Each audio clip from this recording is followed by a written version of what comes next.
नमस्कार दोस्तों। जानेंगे आज पल्सर क्या है। बहुत से स्टूडेंट, बहुत से लोग जानते हैं कि पल्सर एक बाइक है। और पर एक रोचक तथ्य मैं बताता हूं आपको कि हमारे घर के बगल में किसी लड़के की शादी हो रही थी और शादी करने वाले लोगों से जब लड़के ने बाइक मांगा तो पल्सर बाइक मांगा। बस किसी ने पूछ दिया कि पल्सर का मतलब क्या होता है, और वो बेचारा सिर्फ बाइक देखा था और बाइक बाइक ही चलाता रह गया। काला बाइक, उजला बाइक, हरा बाइक, पीला बाइक, तो वो मजाक बनकर रह गया। तो आगे आपके साथ ऐसा ना हो, तो आप बिल्कुल ही जानिए कि पल्सर क्या होता है। वो अलग बात है कि पल्सर एक बजाज का बाइक है और तेज गति वाला बाइक है, तो तेज गति का संबंध तो है, लेकिन पल्सर है क्या, आइए इसके बारे में जानते हैं। इसके बारे में थोड़ी जानकारी मैं आपको देता हूं। वास्तव में जब कोई तारा रेड गेंड की अवस्था में होता है, मतलब कि जब तारे अपने विस्फोटक अवस्था में आते हैं, तारों का विस्फोट होने वाला होता है और तारे विस्फोटित हो जाते हैं, तो उनका न्यूक्लियर भाग बचा होता है। तारे का सेंटर भाग होता है वो बचा होता है, जिसे हम न्यूट्रॉन तारा भी कहते हैं।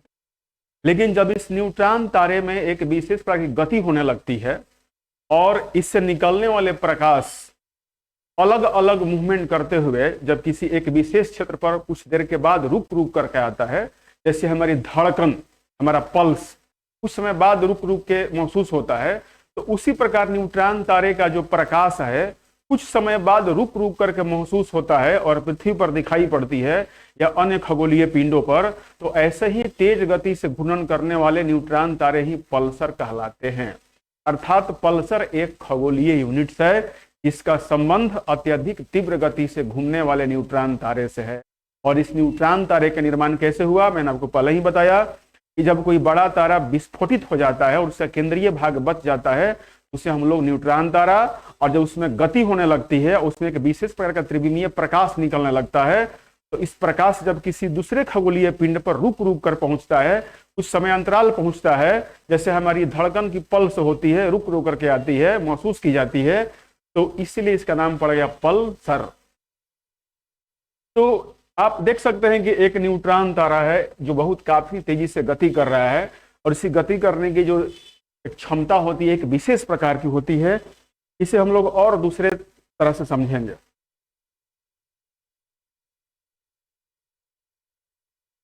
देखिए, अत्यधिक चुंबकीय बहुत तेज घूर्णन करने वाले न्यूट्रॉन तारे हैं जो कि विद्युत चुंबकीय विकिरण उत्पन्न करते हैं। इनका विकिरण तभी आभासित होता है जब विकिरण पैदा होने की दिशा पृथ्वी की ओर हो। इसी बात समझिए। देखिए, पल्सर जो है ये कहीं भी आपको गूगल्स और नेट पर मिल जाएंगे, लेकिन इसको समझना आपको बहुत मुश्किल होगा, इसलिए मैं आपको हेल्प करता हूं। देखिए, पल्सर क्या होता है, अत्यधिक चुंबकीय, मतलब इसमें चुंबकीय गुण बहुत क्या होते हैं, ज्यादा होते हैं। बहुत तेज घूर्णन करने वाले न्यूट्रॉन तारे, जैसे मैंने पहले ही आपको बताया कि तारों के विस्फोट के बाद जो केंद्रीय यूनिट्स बच जाती है उसे न्यूट्रॉन तारा कहते हैं। तो बहुत तेज घूर्णन करने वाले न्यूट्रॉन तारे हैं जो कि विद्युत चुंबकीय विकिरण उत्पन्न करते हैं, मतलब इलेक्ट्रोमैग्नेटिक वेव जो पैदा करते हैं। इनका विकिरण तभी आभासित होता है, मतलब कि इनसे निकलने वाले प्रकाश तभी हमको दिखाई पड़ता है, आभास होता है, जब विकिरण पैदा होने की दिशा पृथ्वी की ओर हो। मतलब यह है इस स्टार से किसी एक विशेष दिशा में तारे प्रकाश निकल रहा होता है और इसका तेजी से घूर्णन होता है। तो जब यह हमारे अर्थ की ओर इसकी डायरेक्शन होगी तो हमको यह दिखाई पड़ेगा। लेकिन अभी डायरेक्शन यहां है, तो किसी मान लो कि कुछ और कोई दूसरा स्टार है, अन्य खगोलीय पिंड है, तो यहां पर इसकी प्रकाश दिखाई पड़ रही है, लेकिन इसकी घूर्णन करने की दिशा इतनी होती, ज्यादा तेज होती है कि हमारे एक लगभग पल्स होते होते पृथ्वी पर इसका प्रकाश चला आता है। सोचिए, इसका घूर्णन काल जो होता है एक सामान्य पल्स की भांति होता है, मैंने लगभग 1 मिनट में 72 बार यह घूर्णन कर पाता है। सोचिए, 1 मिनट में 72 बार जब घूर्णन कर पाता है, तो इसीलिए हम लोग इसे पल्सर तारा भी कहते हैं या पल्सर भी कहा जाता है। तो पृथ्वी पर दिखने वाला जो रुक रुक के प्रकाश आती है, वो ब्रह्मांड में आने वाले पल्सर के प्रकाश भी हो सकते हैं। एक लाइन में दोबारा मैं आपको फिर बता दूं कि पल्सर एक न्यूट्रॉन तारा ही होता है जिससे इलेक्ट्रोमैग्नेटिक वेव निकलते हैं, और यह इसका प्रकाश पृथ्वी तक लगभग 1 मिनट में 72 बार पड़ता है, जो रुक रुक के पड़ता है, ये कंटिन्यू नहीं आती है, इसीलिए इसे पल्स से पल्सर बना है। नेक्स्ट इसके बारे में हम लोग और जानकारी लें। देखिए, मैग्नेटिक फील्ड लाइंस, इससे जो मैग्नेटिक फील्ड बनता है, यही रीजन है कि इसके जो प्रकाश है किसी विशेष तरह चुंबक को आकर्षित करते हैं, माने विशेष डायरेक्शन में होंगे, या कोई खगोलीय पिंड होता तो उसकी ओर जब आकर्षण दूसरे प्रकाश इसका जाएगा। रोटेशन एक्सिस, न्यूट्रॉन स्टार जो बीच का है, रेडियो बीम, पल्सम फ्लो और मैग्नेटिक फील्ड लाइंस, यहाँ पे रेडियो बीम्स, मतलब कि एक हम लोग न्यूट्रॉन तारे में देखेंगे, एक हम लोग पल्सर में देखेंगे, तो इतने इसके पार्ट्स हो सकते हैं। जैसे क्या क्या हो सकते हैं, देखिए रेडियो बीम, ये जो इसका रेडियो बीम है, इसको हम लोग रोटेशन एक्सिस कहते हैं, कि माने इस एक्स पर क्या हो रहा है, रोटेट कर रहा है, घूम रहा है। और न्यूट्रॉन स्टार, यही रियल में हमारा क्या है, जब ये घूमता है तो इसे नाम दिया गया है पल्सर, यही हमारा क्या है, पल्सर।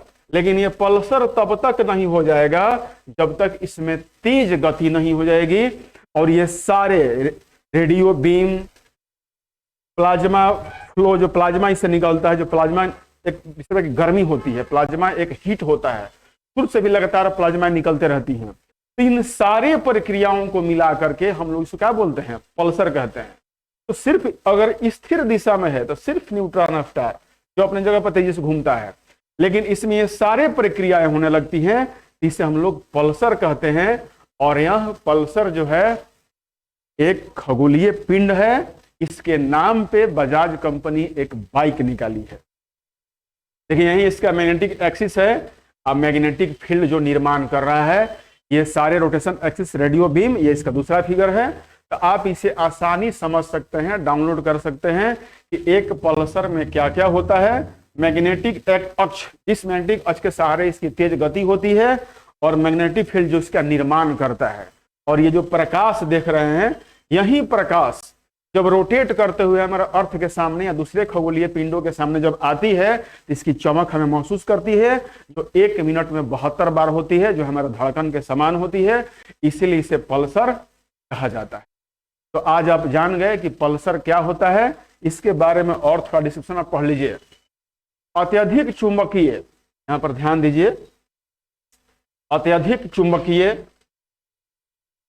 बहुत तेज घूर्णन करने वाले न्यूट्रॉन तारे हैं, जो कि विद्युत चुंबकीय विकिरण उत्पन्न करते हैं। इनका विकिरण तभी आभासित होता है जब विकिरण पैदा होने की दिशा पृथ्वी की ओर हो, क्योंकि इनके द्वारा उत्पन्न विकिरण निश्चित अंतराल के बाद ही पृथ्वी पर आता है, माने एक विशेष टाइम के बाद ही इसका विकिरण हमें दिखाई पड़ता है। यानी इसका सिग्नल निरंतर आकार रुक रुक कर आता है, इसलिए इन्हें प्रकाश स्तंभ प्रभाव देने वाले तारों की संज्ञा भी दी जाती है। क्योंकि न्यूट्रॉन तारे बहुत ही घने यूनिट्स निकाय के होते हैं, उसकी घूर्णन अवधि और इसकी तरह उनकी पल्स धड़कन के बीच का अंतराल बहुत ही नियमित होता है। कुछ पल्सर की धड़कन की नियमितता सटीक रूप में एक परमाणु घड़ी जैसी होती है, और उनके पल्स विस्तार की प्रक्षिप्त अवधि 1.4 मिली सेकेंड से लेकर 8.5 मिली सेकेंड होता है। तो मतलब बात तो वही है कि जो हमारा पल्सर है वह रुक रुक के उसका प्रकाश हमारे पास आता है, और लगता है कि अंतरिक्ष में एक प्रकाश स्तंभ कुछ कुछ समय के बाद निर्मित कर रहा है। तो यह विद्यार्थियों के लिए जानना बहुत आवश्यक है। पीटी में जिस तरह के सवाल पूछे जा रहे हैं, जिस तरह से मेंस में शॉर्ट सवाल पूछे जा रहे हैं, तो उसमें आपको बहुत फायदा होगा। तो अभी के लिए धन्यवाद। आपने पल्सर समझा, आपको अच्छा लगा हो तो चैनल को सब्सक्राइब करें। रोज ऐसी आपकी जानकारियां मिलती रहेंगी, और आप सब्सक्राइब करें और आगे अपने दोस्तों को शेयर जरूर करें, क्योंकि आपके जानने वाले लोगों को भी इस जानकारी पूछ सके।